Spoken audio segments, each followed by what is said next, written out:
कंजलोचन कंजमुख कर कंजपद कंजारुणम।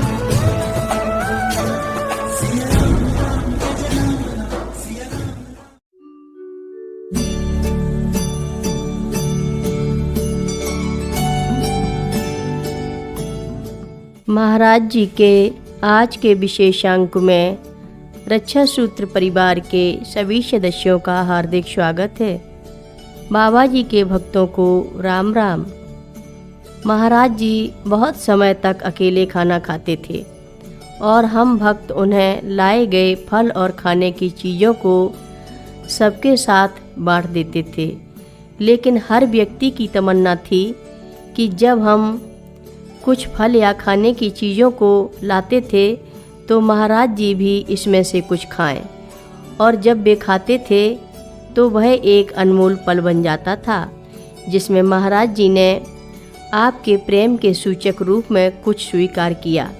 एक बार जब मैंने एक नरम सेव लाया और उसे छील कर काटा और मैंने उसे उसी तरह उनके सामने रखा जैसे मैंने भारतीय लोगों को करते हुए देखा था, तो उन्होंने मेरे हाथ से कुछ टुकड़े उठा लिए और मैंने उस भावना का अनुभव किया जिसे आप एक जंगली पक्षी या हिरण को अपने हाथ से खाने की इच्छा करने पर महसूस कर सकते हैं। एक दिन दोपहर में महाराज जी कैंची के पीछे एक पहाड़ी के पास बैठे थे। हम उन्हें अनार के बीज दे रहे थे, जिनमें से उन्होंने एक एक करके काफ़ी बीज खा लिए थे।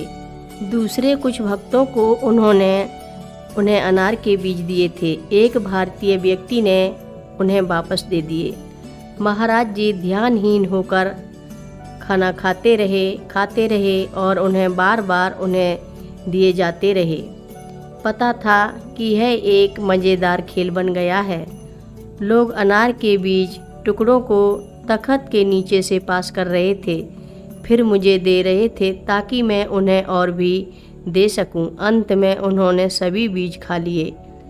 यद्यपि वे कई बार वापस आ गए थे, हमने इस आनंदमय साजिश में उन्हें खिलाने और उलझाने का आनंद साझा किया। मैंने 1 दर्जन संतरे खरीदे थे जो महाराज जी के लिए लाए थे।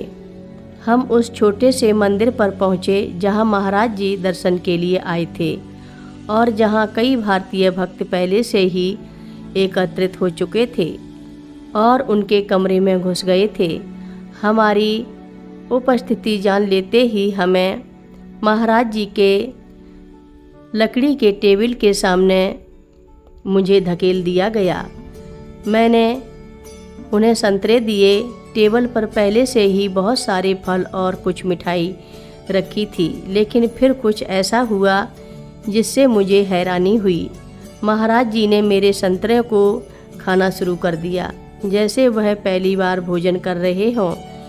हर एक संतरे को खोलते ही वे उसे उठा लेते थे और उसे बहुत तेज़ी से खाते जाते थे और मेरी आँखों के सामने महाराज जी 8 संतरे खा गई। उन अन्य 4 संतरों को भी मुझे खाने के लिए महाराज जी ने उधार दिया, जिसमें स्कूल के प्राचार्य ने बड़ी मेहनत करी। बाद में मैंने इस विचित्र व्यवहार के बारे में के साहा से पूछा। एक करीबी भारतीय मित्र के साहा ने समझाया कि महाराज जी ने मेरे कर्म को अपने ऊपर लेना शुरू कर दिया था और यह उस तकनीकी के रूप में था जिससे उन्होंने अक्सर ऐसा किया। एक बार भूमियाधार में जहां महाराज जी रात बिता रहे थे, हम सभी ने रात का खाना खा लिया था और 10:30 बजे को सो गए थे। लगभग 1 बजे पर महाराज जी चिल्ला उठे कि उन्हें बहुत ज़ोर से भूख लगी है और उन्हें दाल और चपातियाँ चाहिए।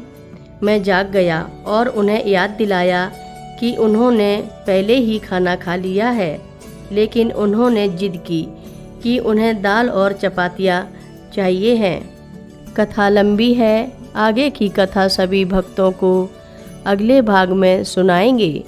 हर रोज़ महाराज जी की कथाएं सुनने के लिए रक्षा सूत्र चैनल को सब्सक्राइब करें शेयर करें और लाइक करें, घंटी बजाना ना भूलें। कमेंट बॉक्स में लिख भेजें जय नीव करोरी बाबा जी महाराज। सभी भक्त मिलकर बोलो नीव करोरी बाबा जी महाराज की जय बोलो।